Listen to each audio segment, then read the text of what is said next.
여러분 안녕하십니까? 토요일 날 있을 찬양의 밤이 기대가 되시죠? 우리 찬양대 형제자매님들이 아주 온 마음을 다해서 준비하고 계십니다. 여러분 뜨거운 마음으로 오시면 되겠습니다.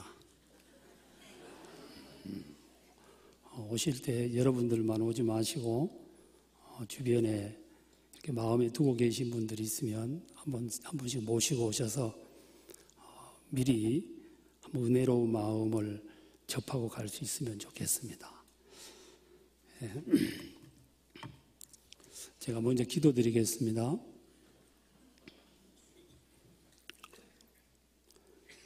거룩하시며 자비로우신 우리의 주 하나님 아버지 앞에 감사와 영광을 돌립니다. 우리 한 사람 한 사람을 구원하셔서 하나님의 귀한 생명 안에 거하게 하신 주님께 감사를 드리며 또한 예수 그리스도의 몸된 교회 안에 거하게 하셔서 복음을 위한 귀한 삶을 살게 하신 우리 하나님 아버지 앞에 감사드립니다. 오늘 이 시간 저들이 함께 모여서 하나님의 말씀 앞에 있습니다. 하나님, 오늘 우리 주께서 우리 모두의 마음에 주기를 원하시는 하나님의 말씀과 뜻을 우리 마음에 보여주셔서 좀 더 주님을 위하여 사는 아름다운 하나님의 백성들이 될 수 있도록 인도해 주시기를 바랍니다. 이 시간에도 국내외에서 진행되고 있는 모든 전도 집회 위에 하나님의 도우심이 함께해 주시기를 바랍니다. 말씀을 들으려고 참석하신 그 새로운 분들 마음속에 성령께서 역사하셔서 마땅히 주님께서 알게 하고 싶으신 것들을 들을 수 있도록 마음을 열어주시고 지혜의 영이 함께해 주시게 되기를 바랍니다. 말씀을 전하는 분들에게도 성령의 감동하심이 함께해 주시기를 바랍니다. 오늘의 모든 시간을 우리 주님께 부탁드리오며 예수님의 이름으로 기도드렸습니다. 아멘. 오늘 성경 말씀은 시편 123편입니다.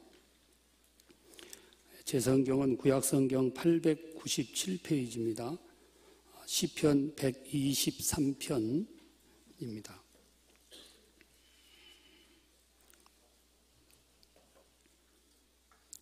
제가 읽겠습니다. 하늘에 계신 주여, 내가 눈을 들어 주께 향하나이다. 종의 눈이 그 상전의 손을, 여종의 눈이 그 주모의 손을 바람같이 우리 눈이 여호와 우리 하나님을 바라며 우리를 긍휼히 여기시기를 기다리나이다. 여호와여, 우리를 긍휼히 여기시고 긍휼히 여기소서. 심한 멸시가 우리에게 넘치나이다. 평안한 자의 조소와 교만한 자의 멸시가 우리 심령에 넘치나이다. 4절까지 읽었습니다. 아니요, 4절까지 읽었습니다. 4절을 다시 읽어달라고 하는 줄로 들으신 것 같습니다. 오늘은 우리 이 1절에 하늘에 계신 주여, 내가 눈을 들어 주께 향하나이다. 내가 주님을 바라보는 것에 대해서 우리가 함께 은혜로운 시간을 갖도록 하겠습니다. 여기 말씀해 보시면 내가 눈을 들어 주께 향하나이다. 종의 눈이 그 상전의 손을, 여종의 눈이 그 주모의 손을 바람같이 우리 눈이 여호와 우리 하나님을 바라며 우리를 긍휼히 여기시기를 기다리나이다. 신앙생활을 하면서 우리가 하나님을 바라본다. 하나님을 바라본다. 그런 표현들을 우리가 많이 씁니다. 그래서 오늘은 주님을 바라보는 것에 대해서 함께 공부하려고 하는데요. 여기 말씀해 보면 심한 멸시가 우리에게 넘치나이다. 3절 뒷부분이고 4절에도 보시면 평안한 자의 조소와 교만한 자의 멸시가 우리 심령에 넘치나이다. 우리를 향한 멸시와 조소와 여러 가지 어려움들이 있지만 내가 여호와 하나님을 바라봅니다 라고 기자는 기록했습니다. 그래서 여기 시편 123편은 성전에 올라가는 노래라고 했는데 하나님께 나아가는 그 노래라고 볼 수가 있겠습니다. 그래서 우리가 주님을 바라보는 것, 그리고 또 주님께서 이 시대에 우리에게 바라보기를 원하시는 것에 대해서 함께 생각해 보려고 합니다. 제가 예전에 시계를 하나 가지고 있었는데요. 지금은 잃어버렸습니다.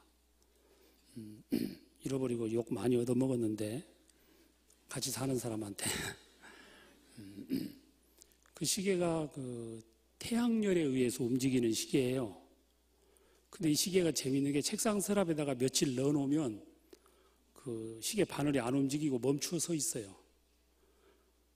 그런데 그 안에 또 이중으로 돼 있어가지고 시간은 기억을 하고 있다가 책상 위에 이렇게 올려놓으면 서랍에서 꺼내서 다시 빛 앞으로 이렇게 옮기면 그 바늘이 그 속에서 기억하고 있는 그 시간대로 움직이는, 돌아가는, 그래서 현 시간을 딱 맞추는 그런 시계가 있었거든요.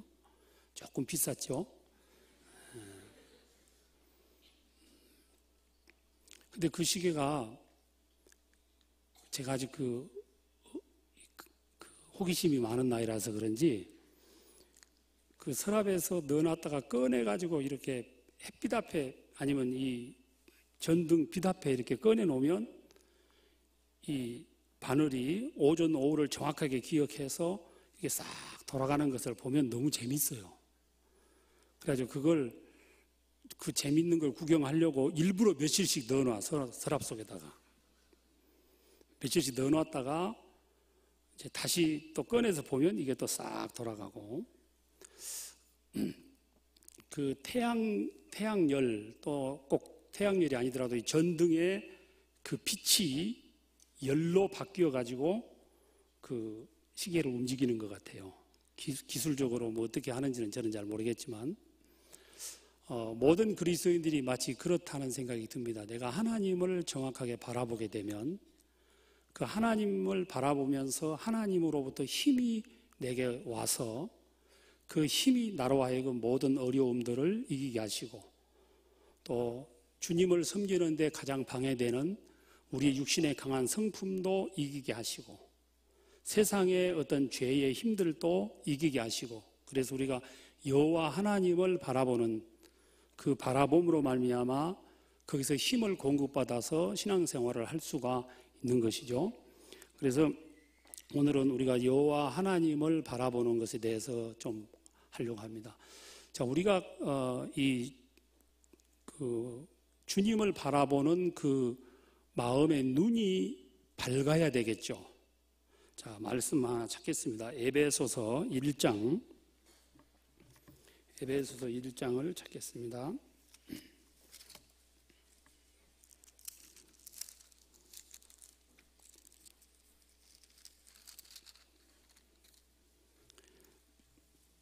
에베소서 1장 17절, 에베소서 1장 17절입니다.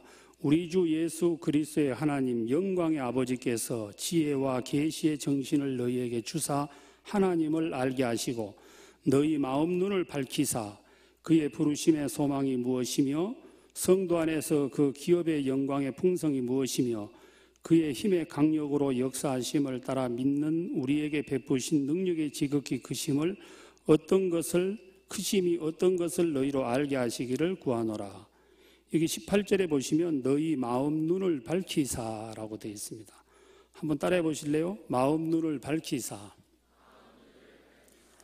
우리 마음의 눈이 밝아서 정확하게 말씀을 보고 또 하나님을 바라보게 되면 영광이 무엇인지 또 우리의 진정한 소망이 무엇인지를 우리가 알게 되고, 그래서 하나님께서는 우리 마음 눈이 밝고 맑아지기를 원하실 거고, 반대로 사단은 또 우리 마음 눈이 어두워지기를 원하겠죠. 그래서 시편 13편 3절에 보면 나의 눈을 밝히소서 두렵건대 내가 사망의 잠을 잘까 합니다. 나의 눈을 밝혀달라고 주님께 기도하는 내용이 나옵니다. 자, 우리 마음 눈이 밝아지는 것은 성경이 이렇게 되어 있죠. 시편 19편 8절에 보시면 여호와의 계명은 순결하여 눈을 밝게 하도다.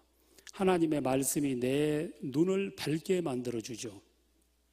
자, 말씀을 가까이 하지 않으면서 밝고 맑은 눈을 가질 수 있다고 생각한다면 뭔가 크게 오해를 하고 있죠. 여러분에게 한 가지 물어보겠습니다. 여러분 신앙생활을 잘하고 싶으십니까? 대답이 좀 약하시네요. 여러분 말씀 안에서 바르게 살고 싶으십니까? 밝은 눈을 가지고 갖기를 원하십니까? 예. 그렇다면 말씀을 가까이 해야 되겠죠. 말씀을 가까이 하지 않으면서 신앙생활을 바르게 하려고 한다는 것은 자기를 믿는 거죠. 여러분, 우리가 죄를 이길 수 없고 세상을 이길 수 없고 또 가장 강한 적인 내 속에 있는 여러 육신의 그 욕망들을, 육신의 욕구들을, 죄의 속성들을 내가 이길 수가 없어서 말씀을 가까이 하고 그러면 그 말씀이 이기게 해주는 거죠. 근데 들어보면 그 신앙생활을 하기를 바르게 살기를 원하는 마음은 가지고 있지만 말씀과 가까이 하지 않는 경우들을 많이 봅니다. 이제 말씀을 들을 수 있고 할 수 있는 교회 모임이나 또 교제 속에 함께 하지 않으면서도, 즉 말씀과 가까이 하지는 않으면서 바르게 살려고 한다고 생각을 해요. 그러나 말씀을 가까이 하지 않고 바르게 살 수 있는 사람은 없죠. 말씀과 가까이 하지 않으면서 죄를 이길 수 있는 사람도 없고 세상을 이길 수 있는 사람도 없습니다. 그래서 우리가 말씀과 가까이 하지 않으면서도 바르게 살 수 있다고 생각한다면 그 사람은 자기의 어떤 인간의 속성이 어떤 존재라는 것을 잘 모르는 것이고 또 자기를 과신하는 것에서 나온 생각이라고 드는데요. 우리의 눈을 밝게 하는 것, 하나님의 말씀이고 주님의 이 교제와 교회를 통한 성령의 역사만이 우리 눈을 밝게 해줄 수 있습니다. 자, 우리가 하나님께서 우리가 주님을 바라보는 데 있어서 가장 먼저 바라봐야 할 것이 뭘까요? 구원의 하나님을 보는 눈이 떠져야 되겠죠. 자, 우리가 아주 잘 아는 말씀입니다. 요한복음 1장 29절에 보면 뭐라고 되어 있습니까? 한번 찾아보실까요? 거의 다 암송하실 말씀인데 그래도 한번 찾겠습니다.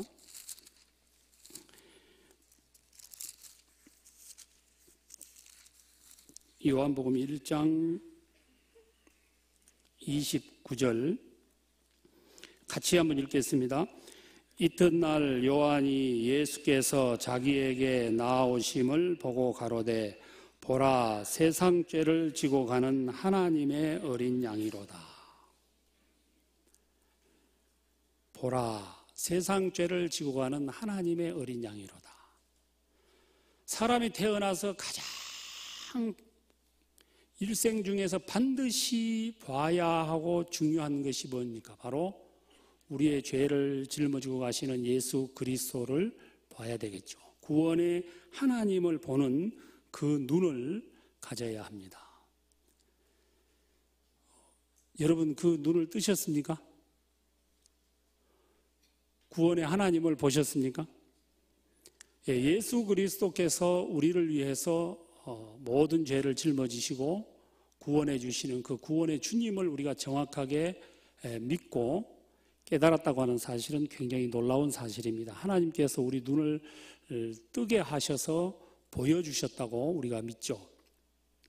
우리 가운데서 나 스스로 눈이 밝아서 내 스스로 그렇게 찾고 찾아서 깨달은 사람이 없고 우리 하나님께서 우리에게 특별한 은혜를 베풀어 주셨다는 생각이 듭니다. 장례식을 우리가 참석을 해보면 그 고인이 어떻게 이 세상에서 어떤 삶을 살았는지에 대해서 잘 모르지만 가장 중요한 문제는 딱 하나만 딱 드러나는 것을 봅니다. 그 고인이 구원을 받았는지 안 받았는지 그거 하나가 중요한 것이에요. 고인이 구원을 받지 않으셨다면 그 장례식을 치를 때 구원받지 않으신 분 장례식을 치를 때 설교를 해도 설교하는 사람도 가슴이 아프고 찬송을 불러도 가슴이 아프고 그 유족들도 안타깝고 거기에 참석한 형제자매들도 안타깝고 정말 구원받지 않으신 분 장례를 치른다면 적어도 교회에서 그 이 구원의 비밀을 아는 분들은 조용합니다. 정말 조용하죠. 그리고 설교 중에서 절대로 고인에 대한 이야기를 할 수가 없잖아요. 그죠? 거기서 뭐 여러분 이분은 지옥 갔지만 우리라도 천국 갑시다. 참 그렇게 말하고 싶지만 그렇게 말했다가는 내가 관 속에 들어갈 확률이 또 뭐 그렇게 해서 복음의 진보가 된다면야 뭐 그렇게 하겠지만 그렇게 해서 유족들이 뭐 무슨 위로가 되겠습니까? 구원을 받는 데 도움이 되겠습니까? 그래서 가급적 그 고인에 대한 말들을 피하죠. 그러나 반대로 그 고인께서 구원을 받으시고 정확한 구원의 확신을 갖고 계신 그런 간증을 가지고 사시다가 주님의 품에 가신 분들에 대해서는 그 혹시 믿지 않는 분들을 위해서 우리가 덕을 위해서 막 웃고 떠들고 그렇게 안 하지만 마음에서는 참 그 감사한 마음이 들죠. 우리가 가장 예수 그리스도의 그 구원의 하나님을 보았다는 사실은 정말 놀라운 은혜를 입은 것입니다. 자, 사도행전 2장을 한번 찾겠습니다. 사도행전 2장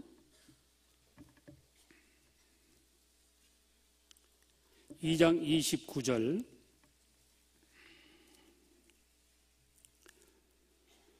형제들아 내가 조상 다윗에 대하여 담대히 말할 수 있노니 다윗이 죽어 장사되어 그 묘가 오늘까지 우리 중에 있도다. 그는 선지자라 하나님이 이미 맹세하사 그 자손 중에서 한 사람을 그 위에 앉게 하리라 하심을 알고 미리 보는 거로 그리스도의 부활하심을 말하되 저가 음부의 버림이 되지 않고 육신이 썩음을 당하지 아니하시리라 하더니 이 예수를 하나님이 살리신지라 우리가 다 이 일의 증인이로다. 자, 여기에 보면요 다윗에 관한 이야기인데 가장 이 사도행전 2장에 나오는 말씀은 14절부터 베드로 사도께서 그 유명한 오순절 설교를 지금 이제 하고 있는 중입니다. 자, 오순절 설교를 하면서 유대인들에게 너희들이 못 박아 죽였던 그 나사렛 예수, 너희들이 못 박아 죽였던 그 예수께서 하나님께서 보내신 메시아다라는 걸 설명하려고 하는 겁니다. 너희들이 버렸던 그 예수께서 하나님이 보내신 메시아라는 것을 이제 설명하는 설교를 이제 쭉 하면서 다윗에 관한 이야기를 이제 꺼내는 겁니다. 다윗도 바로 이 예수 그리스도를 미리 보고 믿었다라고 되어 있습니다. 자, 여기 보시면요. 30절 그는 선지자라 하나님이 이미 맹세하사 그 자손 중에서 한 사람을 그 위에 앉게 하리라 하심을 알고 31절 같이 읽겠습니다. 미리 보는 거로 그리스도의 부활하심을 말하되 저가 음부의 버림이 되지 않고 육신이 썩음을 당하지 아니하시리라 하더니 한번 따라해 보십시오. 미리 보는 거로 여러분 다윗은 예수 그리스도의 죽으심과 부활을 미리 보았다는 것입니다. 참 놀라운 사실이죠. 먼 훗날에 있을 자기 그 자손 중에서 자기 육신의 그 족보 중에서 그리스도가 태어나서 그리스도가 이 땅에 오셔가지고 그분이 우리의 죄를 짊어지고 우리를 구원하실 것을 그는 미리 보았습니다. 그래서 25절부터 시편을 인용했는데요. 25절 다윗이 저를 가리켜 가로되 내가 항상 내 앞에 계신 주를 배웠으며 나로 요동치 않게 하기 위하여 그가 내 우편에 계시도다. 이러므로 내 마음이 기뻐하였고 내 입술도 즐거워하였으며 육체는 희망에 거하리니 이는 내 영혼을 음부에 버리지 아니하시며 주의 거룩한 자로 썩음을 당치 않게 하실 것이미로다. 주께서 생명의 길로 내게 보이셨으니 주 앞에서 나로 기쁨이 충만케 하시리로다. 이 말씀은 시편 16편에 있는 말씀을 인용한 겁니다. 똑같은 말씀인데요. 시편 16편으로 한번 가보겠습니다.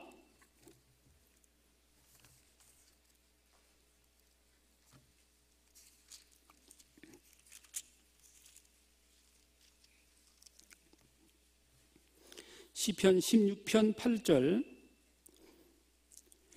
내가 여호와를 항상 내 앞에 모시며 그가 내 우편에 계심으로 내가 요동치 아니하리로다. 이러므로 내 마음이 기쁘고 내 영광도 즐거워하며 내 육체도 안전히 거하리니 이는 내 영혼을 음부에 버리지 아니하시며 주의 거룩한 자로 썩지 않게 하실 것임이니이다. 주께서 생명의 길로 내게 보이시리니 주 앞에는 기쁨이 충만하고 주의 우편에는 영원한 즐거움이 있나이다. 자, 10절에서 보시면요, 이는 내 영혼을 음부에 버리지 아니하시며 자기를 음부에 보내지 않으실 것을, 또 그 다음에 주의 거룩한 자로 썩지 않게 하실 것입니다. 즉 예수 그리스도의 죽으심과 부활을 그는 미리 보았습니다. 구약 시대에, 구약 성경에도 이 예수 그리스도의 죽으심과 부활을 미리 보고 믿었던 사람들이 많죠. 모세도 그렇고 아브라함도 그렇고 이사야도 그렇고 에레미야도 그렇고 다니엘도 그렇고 구약 성경에 나와 있는 거의 믿음의 사람들은 전부 다 예수 그리스도의 죽으심과 부활을 그들이 미리 보고 믿었다고 하는 것을 우리가 알 수가 있습니다.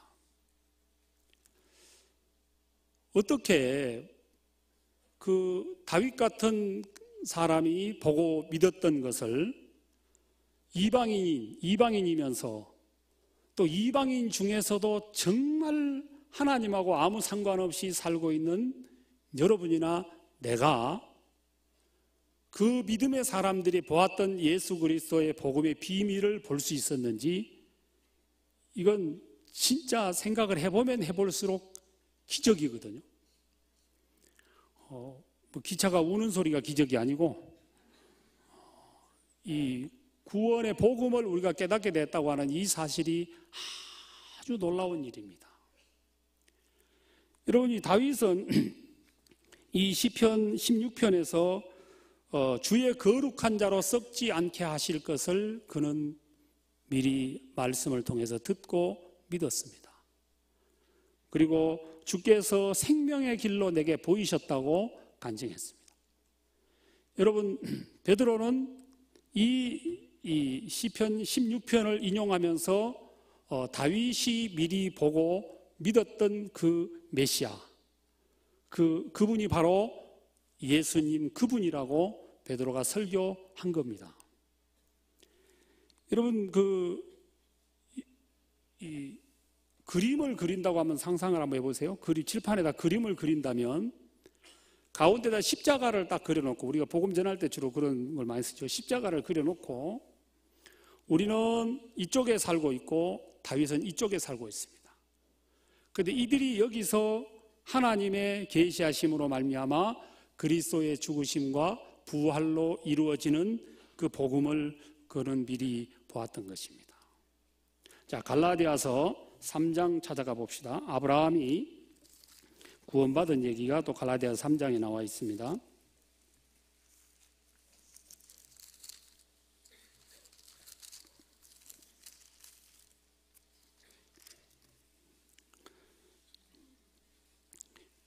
갈라디아서 3장 1절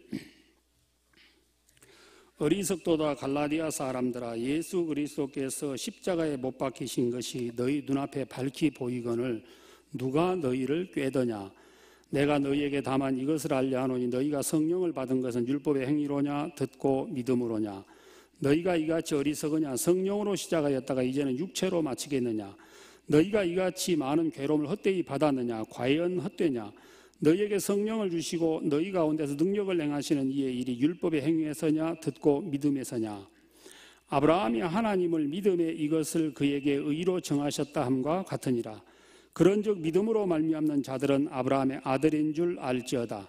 8절 같이 읽겠습니다. 또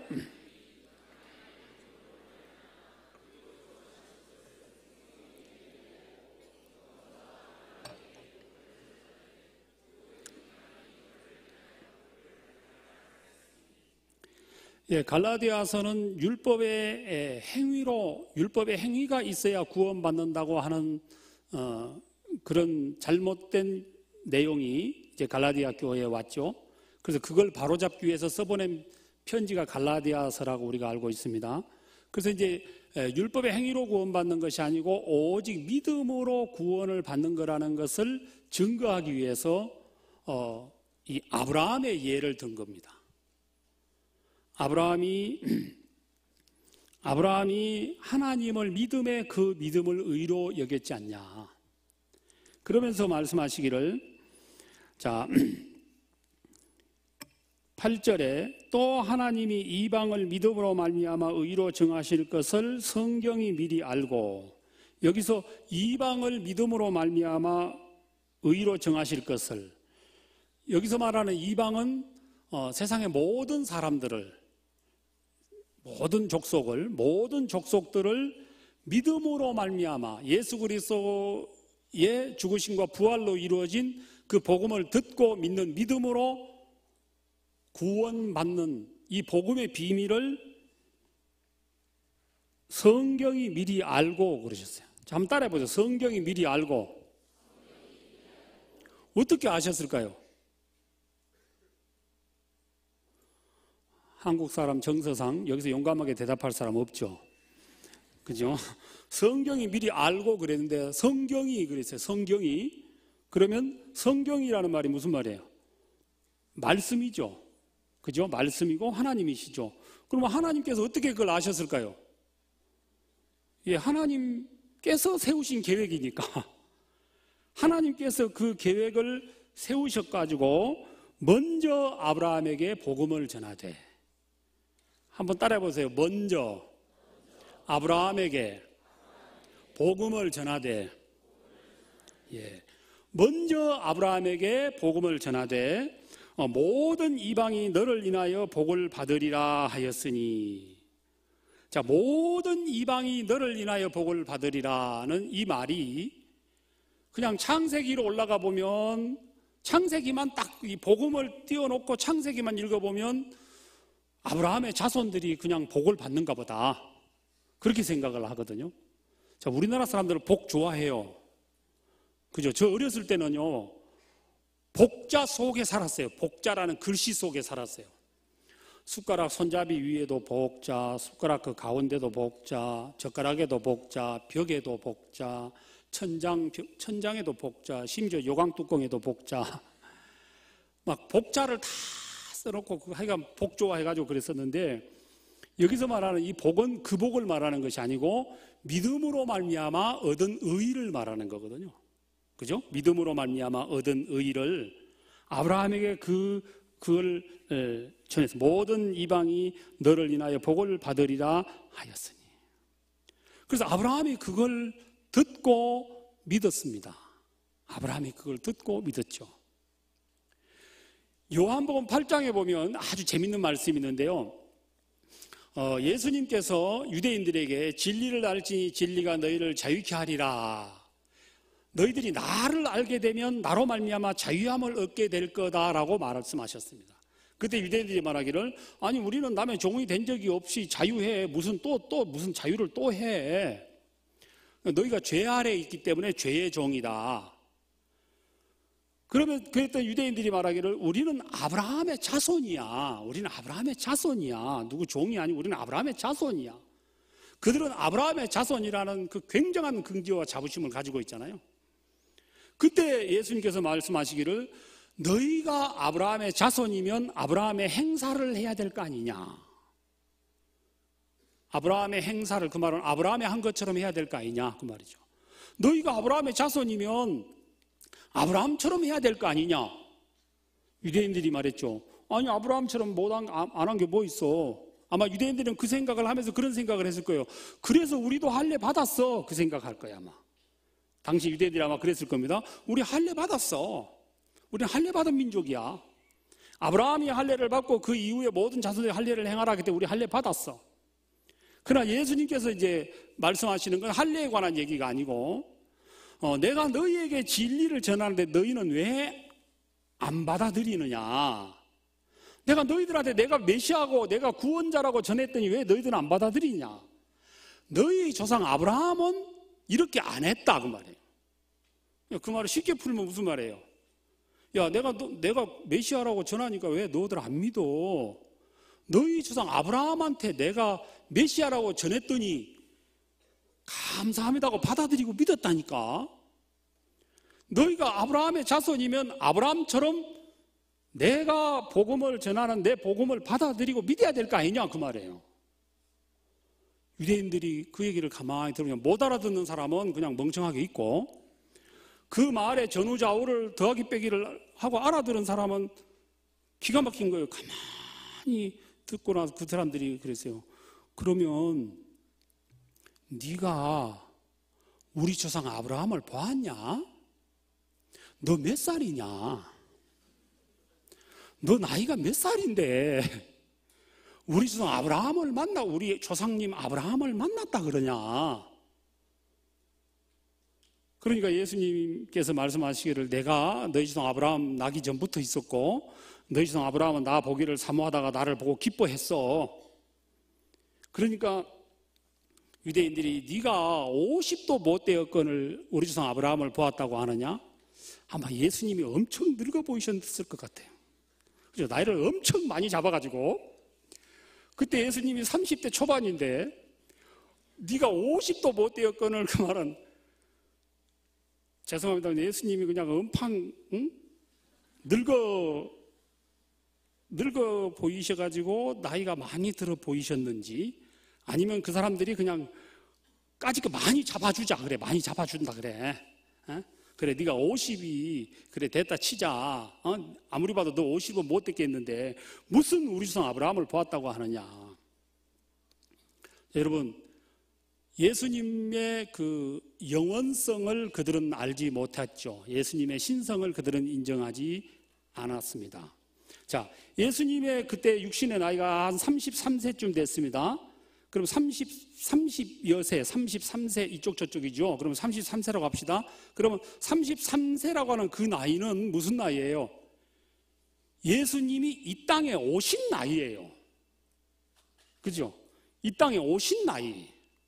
이 땅에 오시기 전에 영원의 세계 속에 예수님은 계셨어요. 그래 영원의 세계 속에 계시면서 아브라함에게도 그 복음을 전하셨다고 하셨고 다윗에게도 계시하셨고 다니엘에게도 계시하시고 여러 믿음의 사람들에게 말씀으로 나타나시고 하셨죠. 자, 그 아브라함은 먼 훗날에 있을 예수 그리스도의 죽으심과 부활로 이루어지는 그 구원의 은혜를 보았습니다. 정말 놀라운 일이죠. 자, 여러분, 아브라함이 보았던 그 구원, 다윗이 보았던 그 구원, 이사야서를 우리가 읽어보면 어때요? 이사야서를 읽어보면 마치 이사야 선지자가 예수님하고 동행 취재해서 기록한 것처럼 예수님이 재판을 받으시면서 멸시와 곤욕과 채찍 맞으신 그 모든 것들을 자세히 그렇게 기록을 해 놓으셨어요. 그런 그 믿음의 사람들이 보았던 그 예수 그리스도의 죽으심과 부활로 이루어지는 구원을 여러분이나 제가 보았다고 하는 사실은 아주 특별한 하나님의 사랑을 입은 것입니다. 자, 누가복음 2장에 한번 가보겠습니다.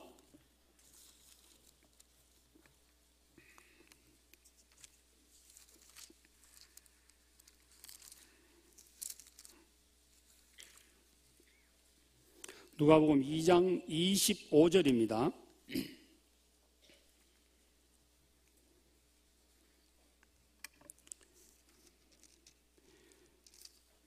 22절부터 제가 읽겠습니다. 22절부터 누가복음 2장 22절. 모세의 법대로 결례의 날이 참에 아기를 데리고 예루살렘에 올라가니 이는 주의 율법에 쓴 바 첫 해에 처음 난 남자마다 주의 거룩한 자라 하리라 한 대로 아기를 주께 드리고 또 주의 율법에 말씀하신 대로 비둘기 한 쌍이나 혹 어린 방구 둘로 제사하려 함이더라. 예루살렘에 시몬이라 하는 사람이 있으니 이 사람이 의롭고 경건하여 이스라엘의 위로를 기다리는 자라. 성령이 그 위에 계시더라. 저가 주의 그리스도를 보기 전에 죽지 아니하리라는 성령의 지시를 받았더니 성령의 감동으로 성전에 들어가며 마침 부모가 율법의 전례대로 행하고자 하여 그 아기 예수를 데리고 오는지라. 시몬이 아기를 안고 하나님을 찬송하여 가로되 주제여 이제는 말씀하신 대로 종을 평안히 놓아주시는도다. 내 눈이 주의 구원을 보았사오니 이는 만민 앞에 예비하신 것이요 이방을 비추는 빛이요 주의 백성 이스라엘의 영광이니이다 하니. 자, 여기서 이 시몬이라는 사람이 있었습니다. 아기 예수를 데리고 율법에 기록된 대로 결례의 날을 하기 위해서 이제 예루살렘 성전에 오셨습니다. 그런데 이 시몬이라는 사람이 거기에 있었는데 이 시몬에게 하나님의 계시가 임하신 거예요. 그래서 이 성령의 감동으로 이 아기가 바로 그리스도고 메시아라고 하는 사실을 성령의 감동으로 듣고 아기를 안고 하나님 앞에 감사와 영광을 돌리는 그 장면입니다. 자, 여기 보면 시몬이 어떤 사람이냐면요, 예루살렘에 시몬이라는 사람이 있으니 이 사람이 의롭고 경건하여 이스라엘의 위로를 기다리는 자라. 이 시몬은 어떤 사람이냐면 이스라엘의 위로를 기다리는 자였습니다. 한번 따라해 보십시다. 이스라엘의 위로를 기다리는 자. 예, 위로를 기다리는 자. 여러분, 위로를 기다리는 사람은 어떤 사람일까요? 위로를 기다리는 사람은 어떤 사람이냐면 애통하는 자가 위로를 얻을 것이요 그랬잖아요. 여러분, 이 사람은 자기의 죄로 말미암아 아주 애통해하면서 갈급한 가운데서 하나님의 위로를 구하고 있었습니다. 당시에 많은 사람들은, 당시에 대다수의 유대인들은 아기 예수님을 통해서 자기 영혼이 구원을 받는 데는 관심이 없었습니다. 그들은 메시아를 통해서 나라가 독립되고 외세로부터 나라가 독립되는 쪽에만 관심을 가졌었죠. 그러나 이 시몬이라는 이 사람은 오랫동안 율법을 준행하고 율법을 따라 살았던 삶의 결과에 의해서 자기가 죄인인 걸 깊이 깨닫고 있었습니다. 그래서 하나님의 위로를 구하고 기다리고 있었죠. 그래서 성령께서 이 아기 예수를 하나님이 보여주셨죠. 그래서 27절에 성령의 감동으로 성전에 들어가며 마침 부모가 율법의 전례대로 행하고자 하여 그 아기 예수를 데리고 오는지라. 28절 한번 같이 읽겠습니다. 시작.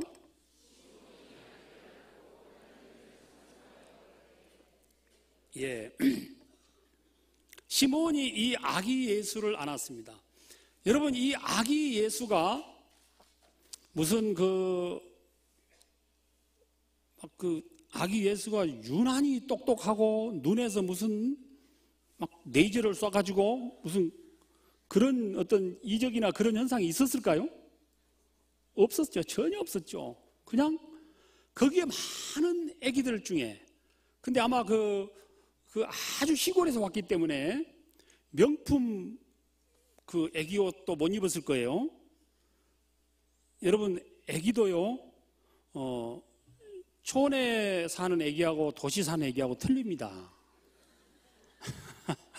제가 예전에 시골도 제법 큰 도시에서 사역했던 적이 있는데, 거기서 사역하다가 서울로 이동을 해서 갔는데, 그 어린이 애기들 방에 어디 촌애가 하나 앉아 있는 거예요. 너무 촌티나는 애가 하나 앉아 있는데 가만히 보니까 우리 애기더라고.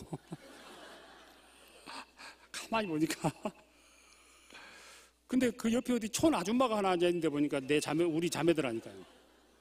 거기에 있는 여러 자매님들을 또 뭐 똑같은 그냥 옷 입고 왔는데도 너무 촌티나고 너무 촌티난 둘이 그 모녀가 있더라고. 그래서 야, 서울하고 시골하고 그렇게 차이 나는구나. 그런 생각이 들었는데 그 아기 예수도 아마 뭐 비슷비슷하지 않았을까. 그 시골에서 올라온 아기 예수. 그런데 그 아기 예수, 이 아기 예수가 그리스도라는 그 성령의 감동하심을 받고 이 아기 예수를 안고 하나님 앞에 찬송을 합니다. 그러면서 말하기를 29절에 주제여 이제는 말씀하신 대로 종을 평안히 놓아주시는도다. 내 눈이 주의 구원을 보았사오니. 내 눈이 주의 구원을 보았사오니.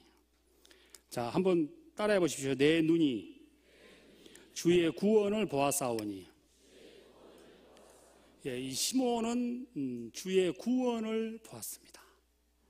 그리고 감사하고 기뻐하는 그 기도를 이렇게 하나님께 영광을 돌리는 그 글을 우리가 지금 읽고 있습니다.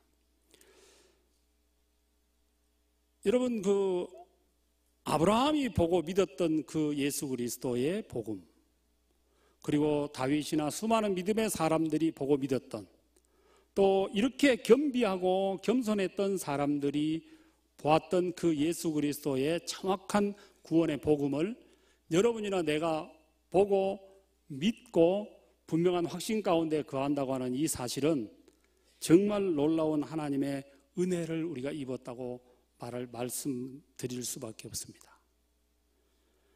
하나님께 말라기에 보면 그런 말씀이 있죠. 하나님하고 이스라엘 백성들의 이제 대화가 나오는데 내가 너희들을 사랑했다. 그러니까 너희들은 말하기를 하나님이 우리를 사랑하신 게 뭐가 있습니까? 라고 대답한다. 그러나 너희는 야곱이 아니냐. 원래 너희는 에서가 아닌 야곱의 자손 아니냐. 자, 야곱과 에서가 태중에서 쌍둥이로 태어났습니다. 에서가 장자로 태어났습니까? 야곱이 장자로 태어났습니까? 에서가 장자로 태어났죠. 원래 장자가 그 아버지의 모든 축복을 물려받게 돼 있거든요. 그런데 에서가 아닌 야곱에게 하나님의 축복이 임했거든요. 그러니까 축복받을 자격이 없는 야곱이 축복을 받은 겁니다. 그래서 하나님께서 이스라엘 백성들에게 말하기를 너희가 야곱의 자손이 아니냐. 자, 너희는 하나님의 백성, 내 백성이 될 자격이 없는 자들이다. 너희들의 조상 야곱은 원래 내 축복을 받을 수 없는 자였어. 그런데 내가 축복해서 너희를 내 자손으로 삼았어. 자, 여러분, 이 말씀을 이렇게 보면 여러분, 하나님께서 여러분이나 내게 하시는 말씀이기도 합니다. 자, 여러분이나 나는 하나님의 복을 받을 만한 자격이 있습니까? 없습니까? 전혀 없었습니다. 우리는 혈통으로 보면 이방인이고 또 개인적으로 본다면 혈통은 이방인이라고 치더라도 그게 어쩔 수 없지만 내가 태어나서 살면서 살아온 일들을 보면 정말 뭐를 좋아해요? 죄 짓기를 좋아하고 세상을 좋아하고 그냥 하나님에 대해서 그렇게 관심 없이 허망한 것을 추구하며 살았던 우리들이 어떻게 하나님의 인도하심이 있었는지 우리를 이 자리에 와서 우리가 구원의 복음을 듣고 구원을 받았다고 하는 사실을 생각해 보면 이것처럼 놀랍고 아름다운 일이 없는 일이거든요. 그렇다면 하나님께서 내가 너희를 사랑했다. 내가 너희를 사랑했다. 그러면 하나님 우리를 사랑하실 게 뭐 있어요? 이렇게 답을 해야 되는 게 아니고 예, 맞습니다. 내 백성이 아닌 자들을 내 백성으로 삼으셨다는 호세아서에 있는 말씀처럼 로마서에서 인용했죠.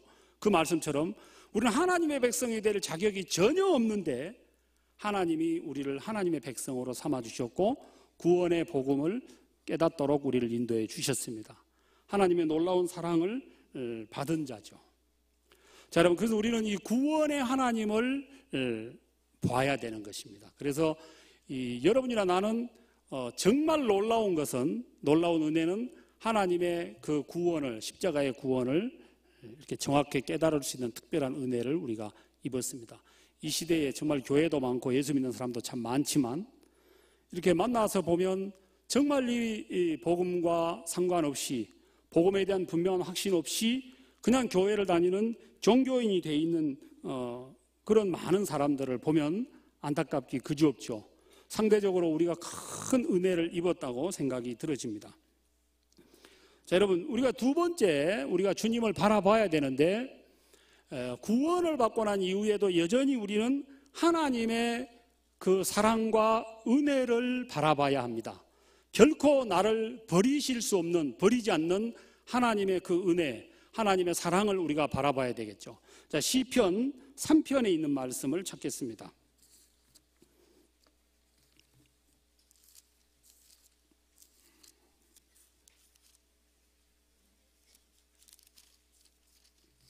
시편 3편.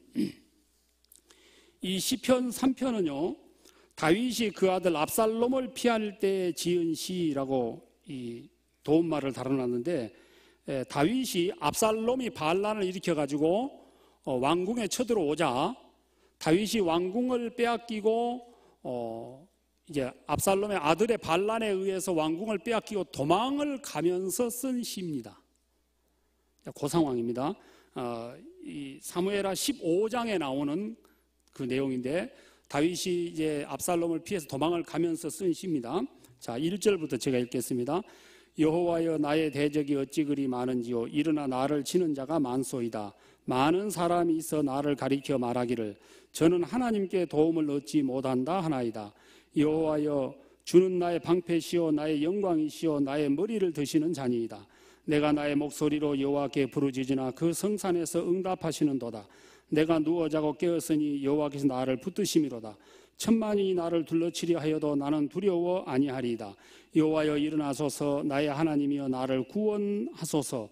주께서 나의 모든 원수의 뺨을 치시며 악인의 일을 꺾으셨나이다. 구원은 여호와께 있사오니 주의 복을 주의 백성에게 내리소서. 8절까지 읽었습니다. 자, 여러분, 압살롬을 피할 때 지은 시인데요, 압살롬의 반란 사건을 이제 피할 때 지은 시입니다. 그러면 압살롬의 반란 사건이 일어나게 된 근본 원인이 뭐냐면, 사무엘하 11장에 보면은 다윗이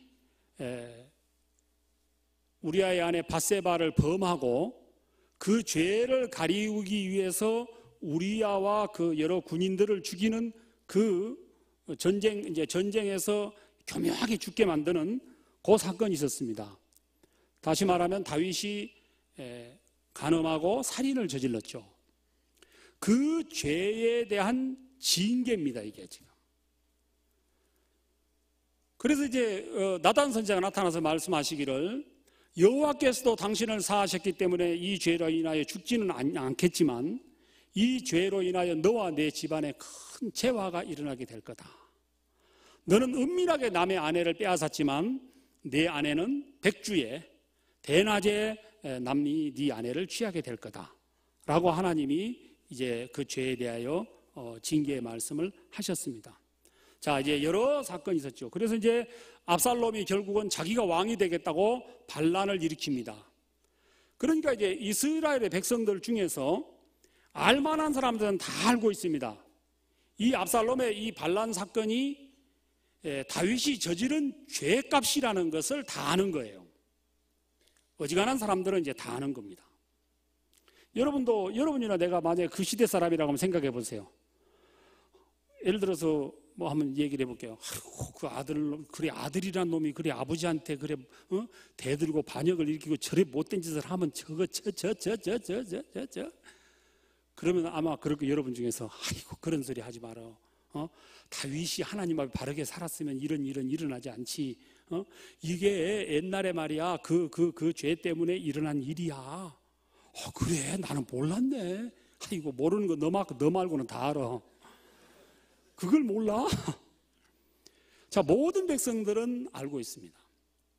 자, 그래서 다윗은 이 압살롬의 반란 사건을 만났을 때에 맞서서 싸우고 맞서서 아들을 죽이고 성을 지키고 왕위를 지키려고 하지 않고 그냥 미리 도망을 나오고 또 도망을 나오면서도 그냥 말 타고 막 새벽에 도망가 버리는 게 아니고 백성들이 보는 데서 말도 안 타고 일부러 걸어서 백성들의 저주와 모든 비난을 다 받으면서 갑니다.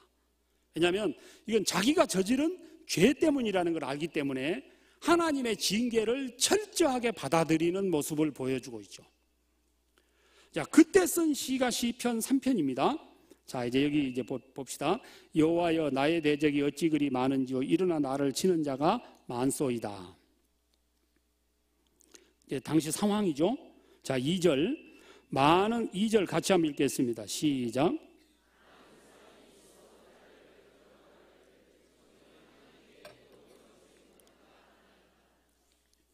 많은 사람이 있어 나를 가리켜 말하기를 저는 하나님께 도움을 얻지 못한다 하나이다. 자, 조금 전에 말씀드렸던 그 상황과 배경을 백성들이 알고 있기 때문에 많은 백성들이 뭐라고 생각하냐면 이제 하나님이 다윗을 버렸어. 하나님은 다윗을 버렸어. 이제 더 이상 하나님의 도움을 입을 수가 없어. 하나님께서 다윗을 버렸어 라고 말한다는 겁니다. 자, 우리가 그 당시 상황으로 가본다면 충분히 우리는 이런 소리를 할 수 있는 사람이고 이런 소리를 우리가 공감하겠죠. 그렇게 큰 죄를 지었고 그래서 하나님이 그를 이제 버렸습니다. 그래서 우리식으로 표현하자면 하나님께서 다윗을 그냥 거의 죽도록 몽둥이질을 하는 거죠.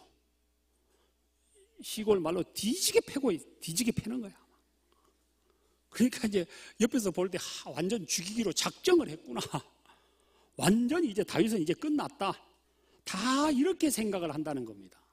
자, 또 백성들이 순식간에 다윗을 따르던 백성들이 압살롬 쪽으로 백성들이 쫙 압살롬 편으로 모여드는 이유도 뭐냐면 바로 이런 연유 때문이라는 거예요.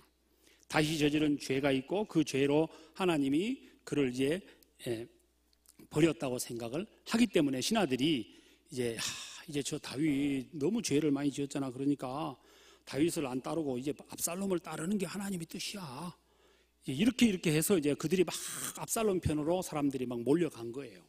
그래서 모든 그 민심이 사람들의 인심이 다윗에게서 압살롬 쪽으로 쫙 이렇게 옮겨가는 겁니다.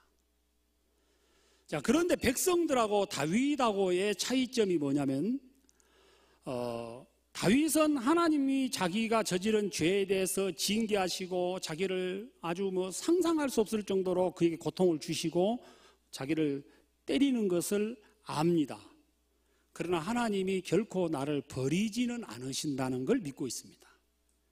나를 버리지 않으신다는 걸 믿고 있죠. 그래서 여기서 뭐라고 말씀하셨냐면 여호와여 주는 나의 방패시오 나의 영광이시오 나의 머리를 드시는 자니이다. 자, 여호와여 주는 나의 방패시오. 자, 2절에서 많은 사람들은 더 이상 하나님은 다윗의 방패가 안 될 거라고 얘기하고 있죠. 그죠? 더 이상 하나님의 보호를 못 입을 거다. 하나님은 다윗을 버렸다라고 생각을 합니다. 근데 다윗은 말하기를 여호와여 주는 나의 방패시오 나의 영광이시오 나의 머리를 드시는 자입니다. 주님께서는 여전히 나의 구원자시고 나를 다시 회복시켜 주실 거라는 것을 그는 믿고 있었습니다. 물론 주님께서 그에게 여러 약속을 해주셨습니다. 내가 네 머리를 들고 너를 영광스럽게 할 거라는 약속을 하셨습니다. 그래서 다윗은 궁에서 나올 때부터 이 왕위를 빼앗기지 않을 것에 대한 믿음을 갖고 있었습니다. 그래서 후궁들에게 궁을 맡기고 나왔죠. 만약에 그가 왕위를 뺏길지 안 뺏길지, 궁으로 돌아올지 안 돌아올지에 대한 확신이 없었다면 아마 후궁들을 데리고 나오겠죠. 그런데 그는 나올 때부터 하나님이 나를 버리지 않고 그냥 우리식으로 쉽게 말하면 뒤지게 팬 뒤에 하나님이 나를 다시 회복해 주실 거라는 것을 믿고 있었다는 것입니다. 그래서 다윗은 그 사실을 정확하게 믿고 있었습니다. 그래서 내가 4절 내가 나의 목소리로 여호와께 부르짖으니 성산에서 응답하시는도다. 내가 누워 자고 깨었으니 여호와께서 나를 붙드심이로다. 자, 다윗은 하나님께서 나를 징계하시고 나를 책망하시고 나를 벌 주시지만 하나님께서 나를 영영히 버리신 건 아니고 나를 다시 회복해 주실 것이라는 그 분명한 믿음이 있었습니다. 그러니까 이렇게 표현할 수 있을 것 같아요. 백성들, 사람들이 보는 데서는 하나님의 모든 징계를 받았습니다. 심지어 시므이라는 사람은 바로 가까이 옆에까지 와가지고 흙먼지를 뿌리면서 비난하고 저주했죠. 신하들이 말하기를, 왕이여 저거 단칼에 그냥 단칼에 그냥 저거 죽여버립시다.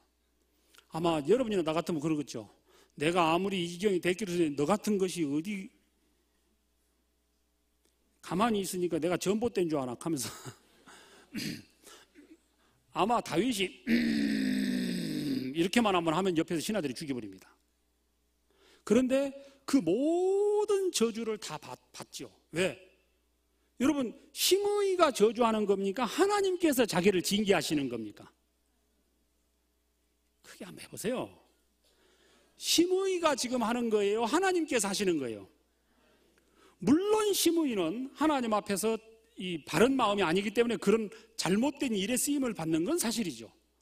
그러나 다윗은 이건 시므이나 누가 하는 일이 아니고 하나님께서 하시는 일이라고 믿고 있기에 그걸 받아들입니다.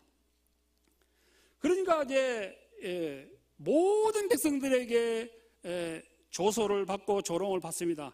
그러면서 다윗은 혼자 하나님 앞에 골방에 들어가면, 오늘은 작아가지고 어디로 숨을 데가 없네요. 자, 어디로 골방에 자기 혼자 골방으로 들어가면 그러나 하나님은 저를 버리지 않으실 줄 믿습니다. 저를 붙들어 주시고 나를 다시 영화롭게 하시고 다시 나를 회복해 주실 것을 믿습니다. 여러분, 어떤 우리가 이 다윗의 이 마음을 보면, 어떤 내가 죄를 저지르고 난 이후에 그 죄에 대한 진정한 회개 또 변화가 어디서 오는가를 알 수가 있습니다. 다윗은 자기가 지은 죄에 대해서도 뼈저리게 뉘우쳤지만 하나님께서 이런 나를 버리지 아니하고 나를 영원히 붙들어 주실 거라는, 나를 다시 회복해 주실 것이라는 그 사랑에 대한 분명한 믿음이 있었습니다.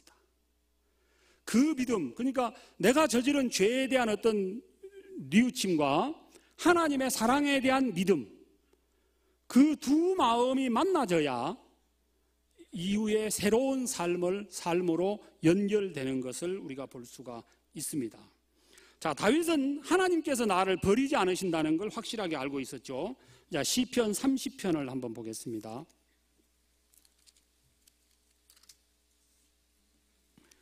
시편 30편 4절입니다. 30편 4절. 주의 성도들아 여호와를 찬송하며 그 거룩한 이름에 감사할지어다. 5절 한번 같이 읽겠습니다.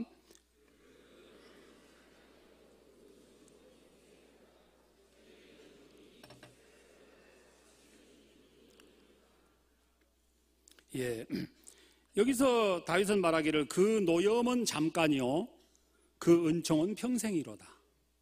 자, 한번 따라해 보실래요? 노염은 잠깐이요 은총은 평생이로다. 자, 이 시편 3편으로 돌아가 본다면 다윗은 지금 하나님의 노여움을 받고 징계를 받고 있는 중이죠. 그러나 그 징계조차도 하나님의 은총 안에 포함되어 있다고 하는 사실을 다윗은 깨닫고 있었습니다. 그래서 그 주님을 바라보고 있었습니다.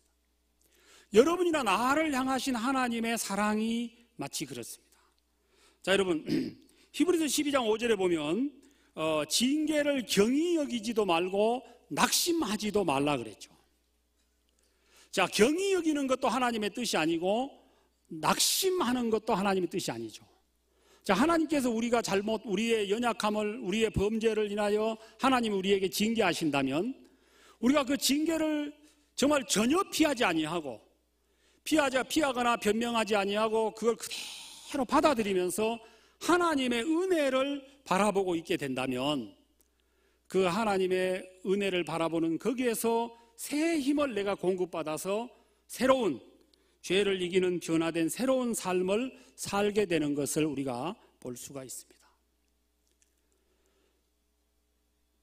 자, 주님께서 구원함을 받은 여러분이나 나에게 바로 원하시는 게 뭘까요? 자, 저는 이런 생각을 많이 해봤습니다. 시편 3편에서 많은 사람이, 시편 3편 다시 한번 가보시겠습니다.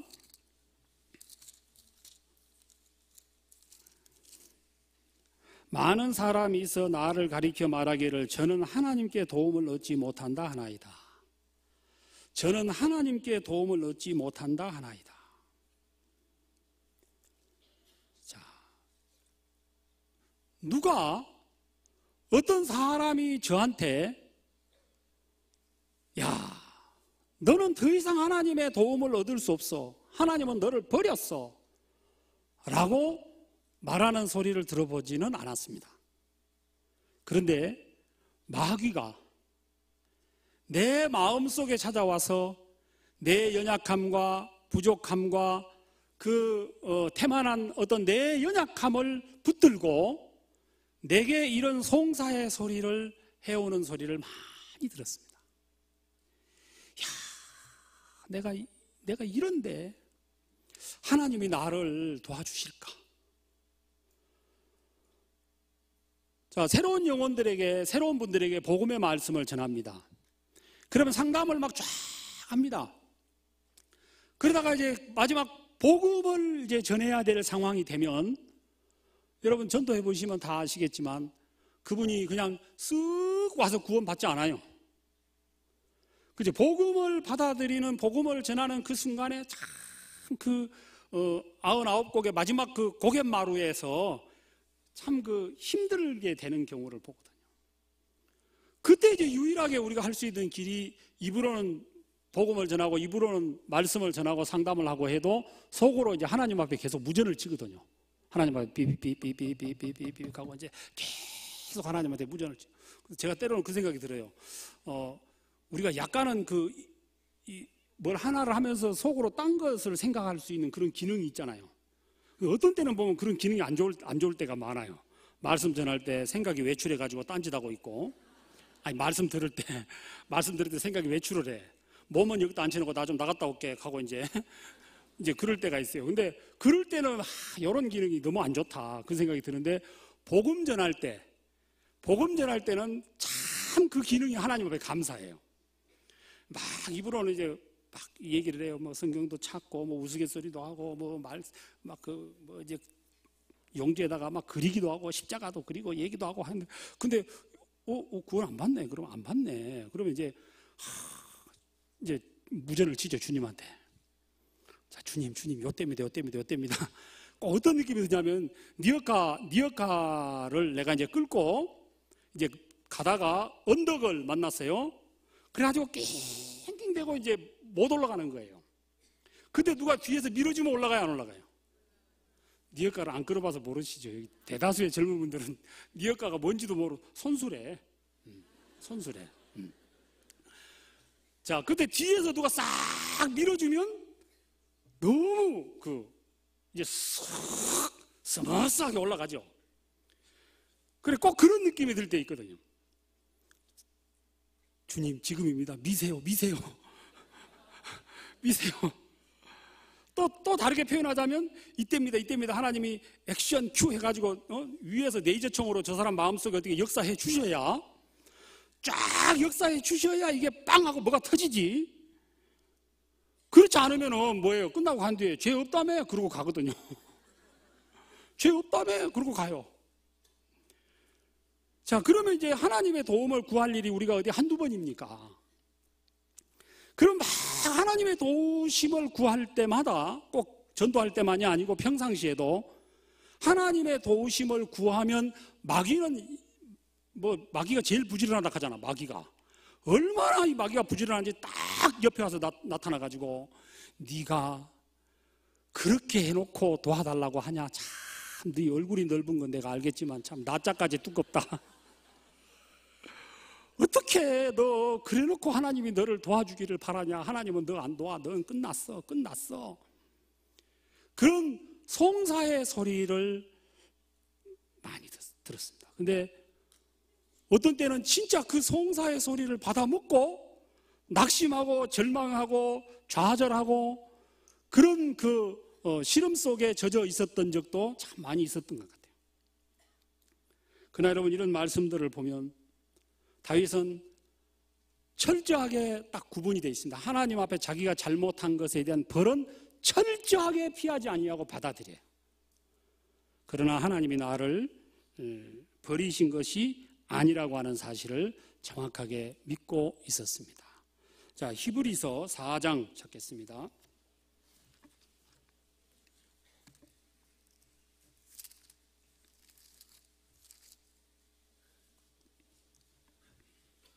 히브리서 4장 14절. 그러므로 우리에게 큰 대제사장이 있으니 승천하신 자 곧 하나님 아들 예수시라. 우리가 믿는 도리를 굳게 잡을지어다. 우리에게 있는 대제사장은 우리의 연약함을 체휼하지 아니하는 자가 아니오 모든 일에 우리와 한결같이 시험을 받은 자로되 죄는 없으시니라. 16절 같이 읽습니다.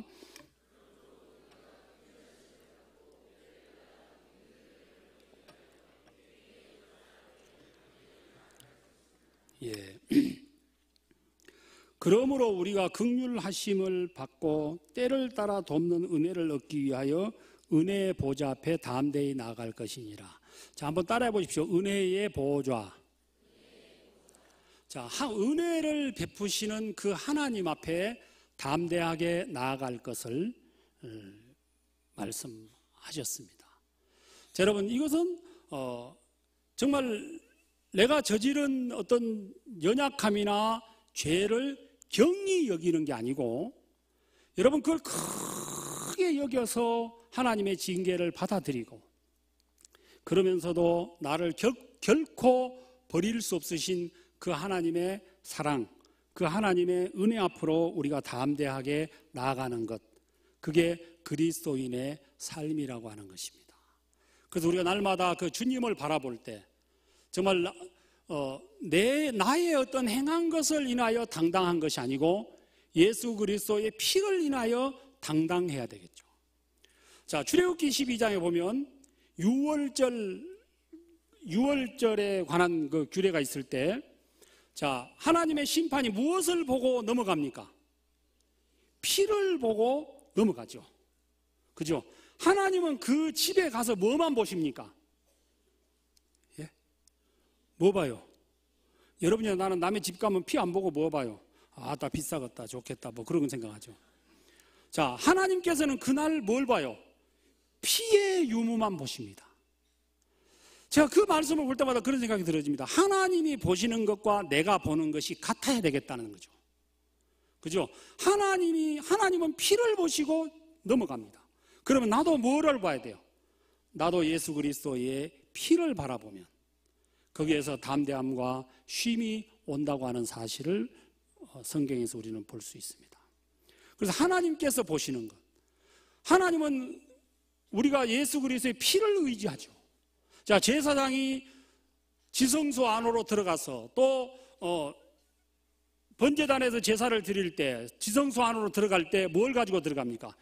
피를 가지고 들어가죠. 자, 제사장이 무엇을 인하여 담대할 수 있죠? 자기 손에 들려있는 그 피를 인하여 그가 담대할 수 있는 것입니다. 우리가 바로 예수 그리스도의 피를 의지해서 담대한 것은 말 그대로 영적으로 좋은 담대함이지만 피를 믿는 담대함이 아닌 내가 뭔가 행한 것을 인하여 담대하다면 그것은 좀 거시기하죠. 그것은 담대한 게 아니고 설치는 거겠죠. 죄송합니다. 각본에 없는 얘기인데. 자, 여러분, 그래서 우리가 온전히 예수 그리스도의 피를 의지해서 주님 앞에 나가는, 그래서 날이면 날마다 우리가 정확하게 신앙생활을 한다면 날이면 날마다 예수님의 십자가와 피를 의지하고 피를 바라보는 것 외에 뭘 내놓을 만한 것이 있겠습니까? 우리가 많은 무언가를 했다 할지라도 사실은 전후좌우를 정확하게 조사해 본다면 내가 한 것은 아무것도 없고 주님의 은혜를 입은 것이죠. 그죠? 주의 은혜를 입어서 온전히 하나님께 영광을 돌릴 수밖에 없을 거라는 것입니다. 그래서 우리가 그 주님을 바라보는 것이어야 됩니다. 그래서 우리가 구원의 하나님을 바라봐야 되고, 그 다음에 구원받은 그리스도인들이 날마다 예수 그리스도의 그 피를 의지해서 나를 결코 버리지 않는 그 주님을 바라보는 그 눈이 우리가 밝아야 되겠고, 날마다 우리 눈이 십자가에 고정돼 있어야 되는 것입니다. 자, 그 다음에 우리가 이제 또 하나 바라봐야 될 게 있죠. 다윗의 이야기를 보면 다윗이 골리앗을 향하여 나아갈 때 뭐라고 이야기했습니까? 내가 만군의 여호와의 이름으로 나간다라고 되어 있어요. 만군의 여호와의 이름으로.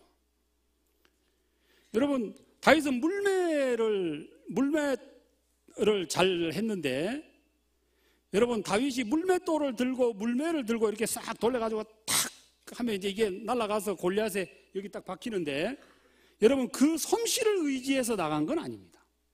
물론 다윗이 물매를 잘 던지는 친구였겠죠. 친구하면 다윗이 천국 가서 친구하면 전혀 문제가 안 되는데 여기서는 좀 그렇네, 그죠? 자, 굉장히 물매를 잘 던지는 사람이었겠지만 물매 솜씨를 의지하지 않고 만군의 여호와의 이름으로 나아갔습니다. 우리가 복음을 전하거나 신앙생활을 할 때 수많은 문제를 만날 때 만군의 여호와의 이름으로 나가야 되겠죠. 그래서 여호수아에게 하나님께서 여호수아가 이스라엘의 지도자가 됐을 때 여호수아에게 말씀하시기를 담대하라, 강하고 담대하라고 말씀하셨습니다. 담대할 것을 주문하셨습니다. 자, 여러분이나 내가 주를 믿는 믿음으로 담대하게 나아가는 거죠. 그 하나님의 능력, 하나님의 도우심, 하나님의 약속을 우리가 바라보고 믿게 된다면 어떤 문제나 어떤 형편 앞에서도 우리가 담대할 수가 있습니다. 자, 여러분이나 우리가 전도하는 걸 간단하게 예를 들자면 우리는 전도를 할 때 어떤 사람한테 좀 편하게 다가서려 그래요. 나보다 조금 그런 사람, 점점으로 표시해도 알아들으실 줄로 믿습니다. 나보다 조금 그런 사람, 근데 나보다 더 똑똑해 보이고 나보다 아주 훌륭한 사람, 아주 막 눈에 똑똑이 막 떼굴떼굴 이렇게 있고, 평소에 그 사람이 나를 아주 영세피하게 생각하고, 이제 그런 어떤 그 레벨이 형성이 되면 아예 우리가 엄두를 못 내죠. 아예 그냥 말아버리거든요. 그러나 우리가 가지고 있는 이 하나님의 말씀과 이 복음은 여러분, 이게 보통 놀라운 게 아니죠. 신학대학교에서 박사를 해도 못 깨닫는 복음이거든요. 이게 보통 놀라운 말씀이 아니기 때문에 이 하나님의 말씀을 믿는 믿음으로 우리가 담대하게 영혼을 향하여 나아가야 될 줄로 압니다. 자, 구원받은 그리스도인들이 이 세상에 사는 삶의 원칙이 뭘까요? 자, 사도행전 1장 말씀을 한번 찾겠습니다.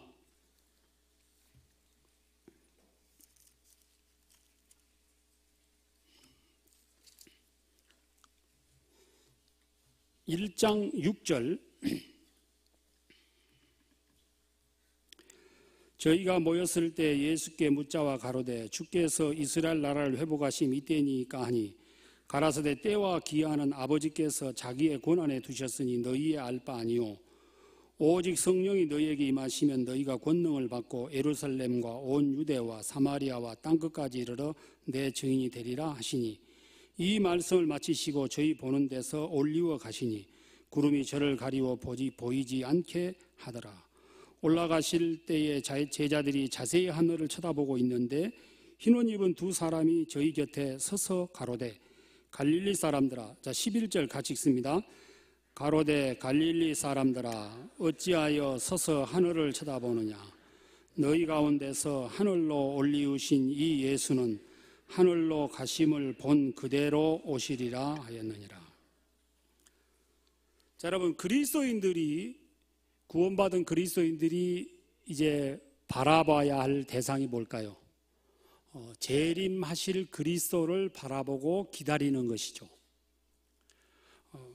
여기서 예수님께서 승천하시는 이제 그 장면을 우리가 읽었습니다. 그리고 10절에 보면 올라가실 때 제자들이 자세히 하늘을 쳐다보고 있는데 흰 옷 입은 두 사람이 저희 곁에 서서 가로되. 자, 제자들이 예수님이 승천하신 그 자리에 서서 이제 이렇게 예수님이 올라가신 장면을 이렇게 올라가신 것을 바라보고 이제 있었습니다. 그때 천사가 나타나서 흰 옷 입은 두 사람이 저희 곁에 서서 가로되 갈릴리 사람들아 어찌하여 서서 하늘을 쳐다보느냐. 너희 가운데서 하늘로 올리우신 예수는 하늘로 가심을 본 그대로 오시리라. 자, 올라가신 그대로 다시 오시리라. 자, 모든 그리스도인의 생활의 가장 기본이 뭘까요? 다시 오실 그 그리스도를 기다리는 기다림이죠. 재림하실 그리스도를 기다리는 것입니다. 저희들이 그 성지 순례를 갔는데요, 예수님께서 승천하신 이제 그곳에 갔습니다. 그곳에 가가지고 기념사진을 찍었습니다. 그래서 제가 이제 이렇게 주 예수여 어서 오시옵소서 이제 그런 포즈를 취했습니다. 이렇게 이제 주 예수여 어서 오시옵소서. 근데 이렇게 보고 있는데 엄청 부끄럽더라고, 하나님한테. 왜냐하면 순간 그 0.1초 사이로 네가 이 땅에서 정말 나를 기다리는 삶을 사느냐,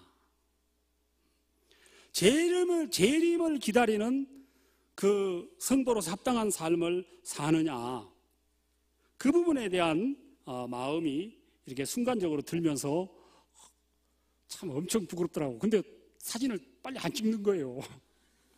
빨리 찍어주세요 이러고 있는데 참 부끄러운 마음이 참 들었습니다.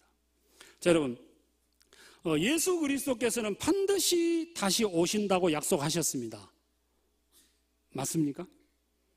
자, 구약 성경 수많은 곳에서 예수 그리스도가 이 땅에 오셔서 우리를 구원하실 거라고 약속해 주셨죠. 그 약속의 말씀대로 예수 그리스도께서는 정확하게 베들레헴 그곳에서 나셨습니다. 그리고 그 구원을 이루셨고 약속의 말씀처럼 부활하셔서 승천하셨습니다. 다시 오신다는 말씀을 남기고 주님은 승천하셨죠. 그러면 정확하게 구원함을 받은 그리스도인들은 다시 오실 주님을 기다리는 자죠. 자, 여기에서 저는 이렇게 생각을 해봤습니다. 9절에 사도행전 1장 9절에 이 말씀을 마치시고 저희 보는 데서 올리워 가시니. 자, 저희 보는 데서, 제자들은 예수님이 승천하신 것을 보았습니다. 그죠? 그러나 우리는 직접 여기 있는 우리 눈으로는 보지 못했습니다. 그러나 저는 그 당시에 직접 눈으로 보았던 분들이나 오늘 약속의 말씀을 믿는 믿음으로 본 우리나 똑같다고 생각하거든요. 자, 예수 그리스도가 승천하시는 것을 이제 하나님의 말씀으로 우리에게 보여주셨고 다시 오신다고 분명히 약속하셨습니다. 그러면 그리스도인들은 그 다시 오실 주님을 기다리는 기다림으로 사는 것이죠. 그래서 디도서 2장 13절에 보면 한번 찾겠습니다. 디도서 2장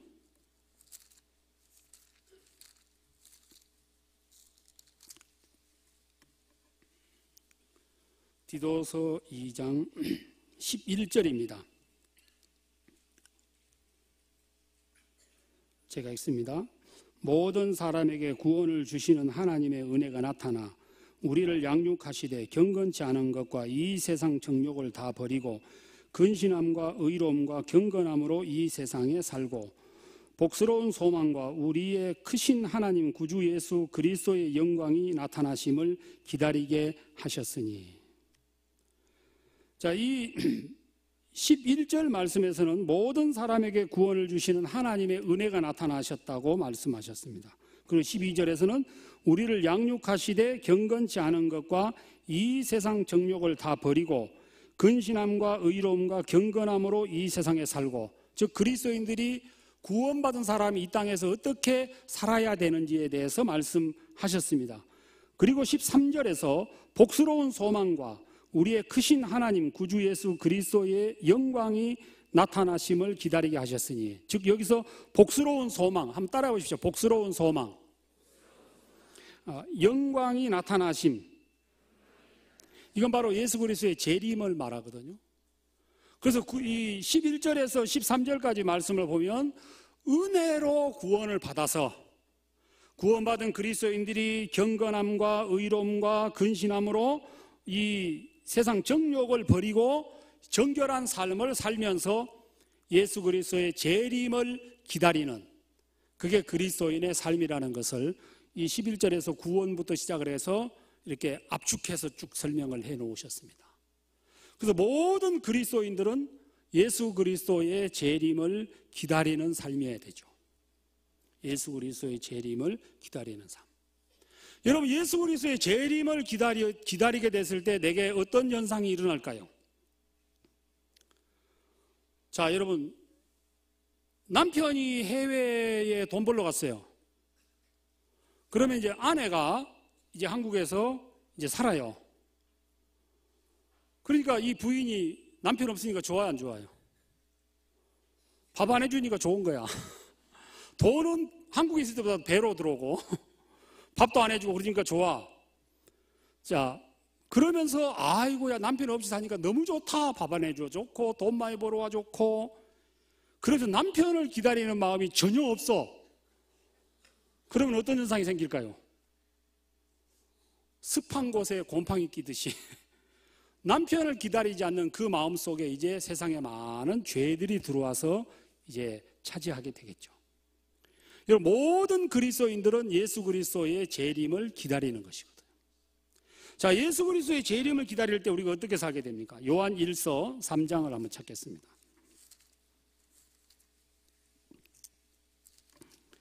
요한 1서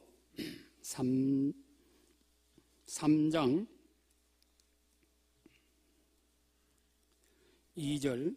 사랑하는 자들아, 우리가 지금은 하나님의 자녀라. 장래에 어떻게 될 것을 아직 나타나지 아니하였으나 그가 나타내심이 되면 우리가 그와 같을 줄 아는 것은 그에 계신 그대로 볼 것을 인함이니. 3절 같이 읽습니다.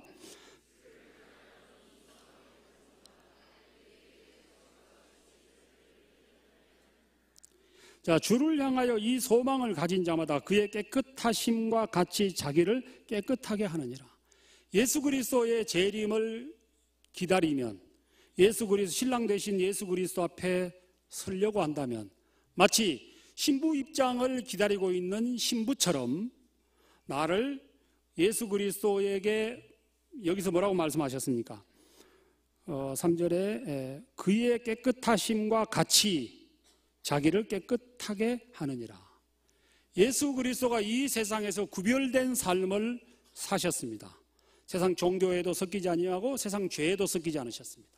구별된 삶을 사셨던 것처럼 이 재림의 소망을 가진 자는 자기를 깨끗하게 단장하게 돼 있죠. 그래서 예수 그리스도의 재림을 기다리는 자, 다시 오실 그 그리스도를 보기를 소망하고 마음으로 기다리는 자는 정결한 삶을 살도록 되어 있습니다. 그래서 이 소망을 가진 자는 자기를 깨끗하게 한다. 그래서 여러분이나 내가 예수 그리스도, 다시 오실 그리스도 앞에 서실 것을 생각해 본다면 지금 현재 우리가 살고 있는 삶의 상당 부분을 깨끗하게 해야 될 부분이 많을 거라고 생각합니다. 그냥 이 세상에서, 이 세상 기준에 의해서 도덕과 윤리적인 차원에서는 우리가 뭐 크게 흠 없이 살고 있겠지만 다시 오실 그 영광의 주님 앞에 서야 할 신부라고 생각하고 그 주님 앞에 서야 된다면 우리 상당 부분의 많은 부분을 우리가 고쳐야 됩니다. 그래서 우리를 깨끗하게 하게 되겠죠. 자, 그리고 또 하나, 예수 그리스도의 재림을 기다리는 자는 이 땅에서의 축복을 구하지 않고 하나님의 상주심을 바라보는 삶을 살게 됩니다. 자, 히브리서 11장 찾겠습니다.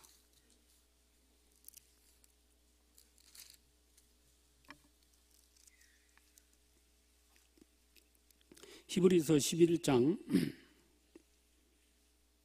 24절. 믿음으로 모세는 장성하여 바로의 공주의 아들이라 칭함을 거절하고 도리어 하나님의 백성과 함께 고난받기를 잠시 죄악의 낙을 누리는 것보다 더 좋아하고 그리스도를 위하여 받는 능력을 애굽의 모든 보화보다 더 큰 재물로 여겼으니 이는 상주심을 바라봄이라. 한번 따라해 보십니다. 상주심을 바라봄이라.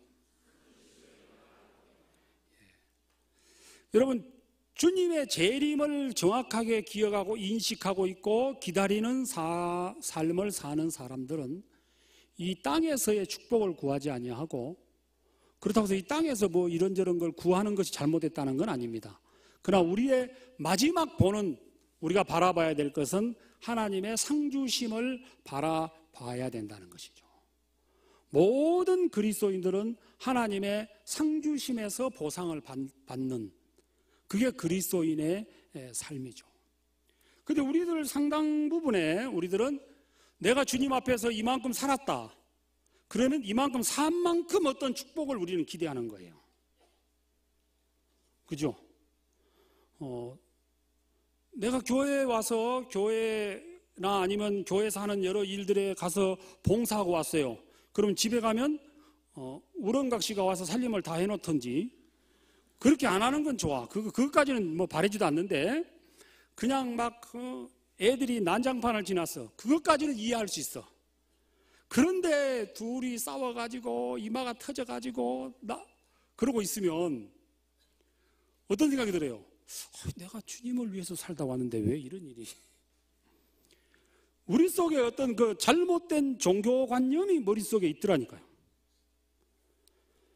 자, 내가 복음을 위해서 열심히 살았어요. 그러면 우리는 그 삶에 대한 어떤 이 땅에서의 보상을 요구하고 기대하는 그 마음을 갖는 거예요. 물론 하나님께서는 우리에게 축복해 주실 수도 있고, 또 우리가 우리의 필요한 것을 구하고 그래서 응답을 받고 그럴 수도 있죠. 그러나 모든 그리스도인들 마음에서 바라봐야 할 대상은 상주심에다가 모든 기대를 둬야 되겠죠.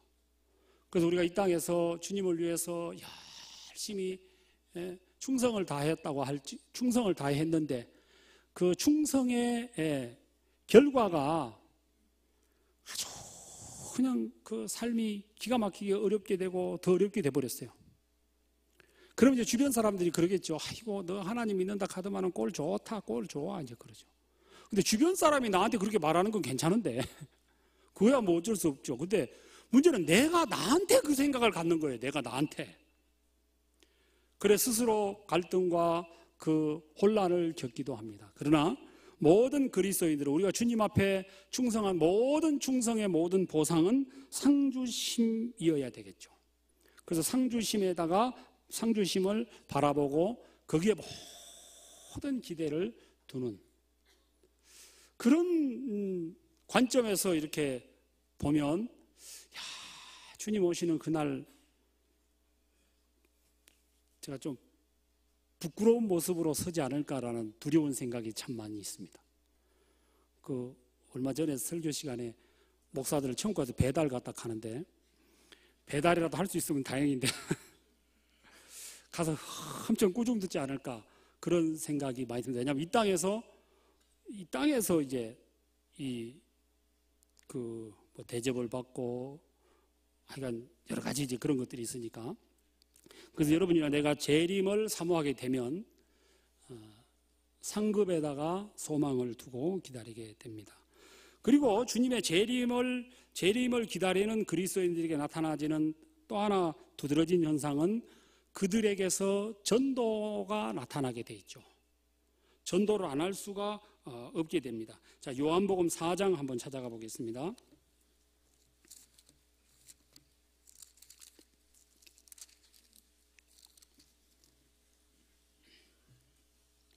요한복음 4장 35절 같이 읽습니다. 너희가 넉 달이 지나야 추수할 때가 이르겠다 하지 아니하느냐. 내가 너희에게 이르노니 눈을 들어 밭을 보라. 휘어져 추수하게 되었도다. 자, 눈을 들어 밭을 보라. 휘어져 추수하게 되었도다. 여러분, 눈을 들어서 밭을 이렇게 본다면, 여러분 이 세상을 본다면 구원받은 사람이 많아요? 안 받은 사람이 많아요? 여기 이렇게 많은 분들이 계시니까 엄청 많은 것 같죠? 그런데 진짜 많은 거 아니거든요. 왜냐하면 왜 그러냐면 시내 다녀보면 우리 형제자매들 만난 일이 별로 없다는 거예요. 여기 요 앞에 인덕원 요 앞에 요 안길은 걸어다니면 많이 만납니다. 요 안길 바로 교회당 있고 요 길을 걸어다니면 많이 만나요. 그런데 조금만 벗어나면 형제자매들 많이 못 만나요.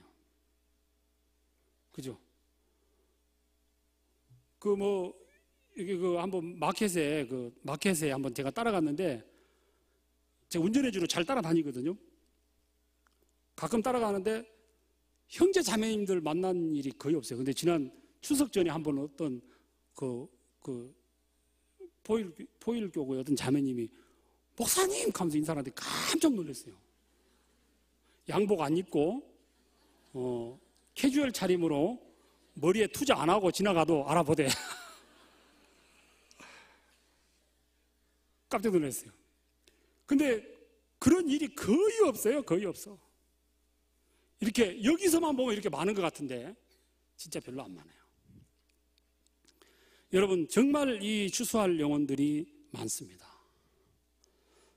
자, 근데 재림을 기다리게 되면 영혼에게 전도하는 마음이 안 일어날 수가 없게 됩니다. 자, 에레미야서를 한번 찾겠습니다. 구약성경 에레미야 20장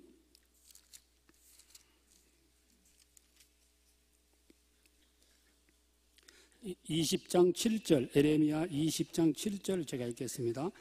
여호와여, 주께서 나를 권유하심으로 내가 그 권유를 받아싸우며 주께서 나보다 강하사 이기셨으므로 내가 조롱거리가 되니 사람마다 종일토록 나를 조롱하나이다.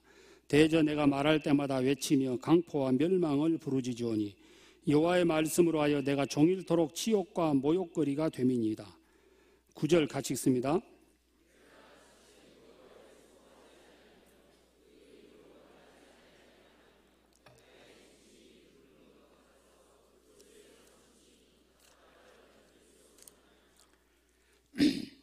에레미야가 이렇게 기록했습니다. 하나님께서 에레미야 마음에다가 이제 말씀을 보여주셨죠. 근데 백성들이 안 받아들여. 그러니까 내가 다시는 여호와를 선포하지 않고 그 이름으로 말하지 않아야 되겠다, 않는다라고 다짐을 했어요. 그랬더니 어떤 현상이 생겼어요? 나의 중심이 불붙는 것 같아서 골수에 사무치니 답답하여 견딜 수 없나이다. 하나님의 말씀을 증거하지 않으리라고 생각을 했더니 가슴이 답답해서 견딜 수가 없대. 여러분하고 우리하고 좀 반대 현상 아닙니까? 우리는 전화하려고 하면 답답하죠. 그죠? 전화하려고 하면 답답해. 안 전화하려고 하면 괜찮고. 여러분, 여기서 나의 중심이 불붙는 것 같아서 골수에 사무치니, 여러분, 이게 하나님의 말씀을 받은 자, 하나님의 계시를 본 자, 하나님의 뜻을 깨달은 자에게서 나타나는 정상적인 현상이잖아요. 자, 여러분, 하나님의 심판을 본 적이 없어요. 하나님의 사랑을 본 적이 없어요. 그러면 그 사람은 전할 것도 없죠. 그러나 여러분, 하나님의 심판을 보았고 구원의 하나님의 사랑을 보았다면, 그걸 보고도 내가 전하지 않으리라고 마음을 먹는다면 그 답답해서 견딜 수 없는 그 마음. 여러분, 사도행전 4장 20절에서는 우리가 보고 들은 것을 말하지 않을 수가 없다. 내가 보고 들은 것을 어떻게 말을 안 하냐. 이제 이 부활의 주님을 전하지 말라 하니까 우리가 보고 들은 것을 말하지 않을 수 없다. 여러분, 서두에 오늘 우리는 구원의 하나님을 보았다고 말씀을 같이 나눴습니다. 여러분, 구원의 하나님을 보셨습니까? 대번에 대답이 약해지네. 구원의 하나님을 보셨습니까? 네, 구원의 하나님을 보았습니다. 하나님의 심판의 말씀도 우리 마음 안에 있습니다. 즉, 하나님의 명백한 심판과 그 심판을 피할 수 있는 구원의 복음이 우리 마음 안에 있습니다. 하나님이 우리에게 들려주셨죠. 그런데 내가 전하지 않는다고 마음을 먹는다면 어떻게 할까? 답답하여 견딜 수 없는 것이 우리 모든 그리스도인들의 마음의 정상입니다. 자, 여러분, 그런데 그런 현상이 없는 게 왜일까요? 여러분, 누가복음 21장 34절에 보면은 생활의 염려로 마음이 둔해져 버린다 그랬거든요. 우리가 이 세상적인 어떤 그 세상 것 속에 내 마음이 젖어버리고 세상 내 육신의 안일에 젖어 살게 되면 내 마음이 둔해져 버립니다. 그래서 하나님의 심판도 그냥 하나님의 심판 지옥 간갑다 하고 하나님의 사랑도 하나님의 사랑이다 하는 느낌이 안 들어요. 그냥 아이고 내가 구원 받았는갑다. 구원 받으셨어요? 예, 받았어요. 언제요? 가만히 있어봐라. 언제더라? 왜냐하면 내 마음에 온통 세상 것이 꽉 차 있기 때문에 하나님의 심판도 하나님의 심판에 대한 두려움이 예민하지 않고 하나님의 사랑에 대한 감각도 내 마음에 무뎌져 있고 그래서 오직 무엇에 반응합니까? 세상 것에, 세상 물질에, 어떤 나의 위치에, 어떤 세상 것에 우리가 반응하고 복음에 마음을 쏟지 못하는 거예요. 여러분이나 저희들은 또 큰 집회를 앞두고 있습니다. 우리에게 하나님께서 우리에게 분명히 보여주셨습니다. 하나님의 심판도 보여주셨고 하나님의 사랑의 구원의 복음도 우리에게 주셨습니다. 이제 우리 모두 이 생활의 염려로 둔해진 마음이 있다면 그 마음들을 다 회개하고 돌이켜서 정말 이 영혼에게 복음을 전하는 그 일에 우리가 복음을 전하지 않고는 견딜 수 없는 그 마음을 갖도록 그 마음을 달라고 우리가 기도부터 해야 되겠죠. 그래서 이 마지막 시대에 정말 이 복음을 위해서 사는 그리스도인들이 되기를 바랍니다. 기도하겠습니다.